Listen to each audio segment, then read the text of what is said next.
лежав камінь. Большущий, він був агрономом, головне. І каже, його ніхто не трогав, того каменя, ніхто, ніщо.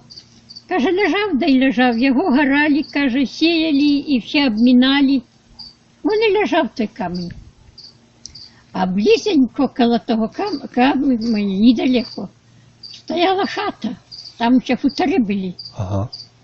І каже, один старий, безсонниця, вийшов вон, це вже син розказував мені, вийшов вон на двор і каже, глянув туди, а там, каже, коло того каменя, ходить огонь.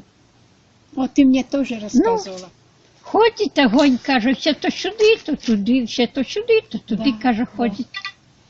Ну, той же старий тоді не пішов, бо страшно ж, ніч, куди ж йти туди.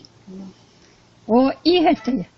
А вже на ранок прийшов він у контору, той старий, і став розказувати. І вже зібралися всі, хто був там у конторі, і працедателі, і всі, і пішли туди. І каже, там камінь скинений на сторону, а туди вниз такая ход такий, яма. Ого. Да. І каже, ніхто не одважився туди лізти, що там було. Но всі казали, там много було, як син розказує, много було цих поміщиків. То десь хтось каже, моє золото, моє що хто спрятав туди. І то вже подобрав такий момент, і каже, приїжджав його забирати.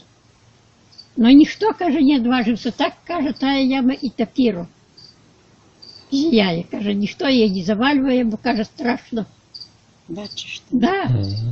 Ну, ти мені Навіть це якось був такий розговор, каже, є. А той камень ще там лежить? А камінь, казав, лежить.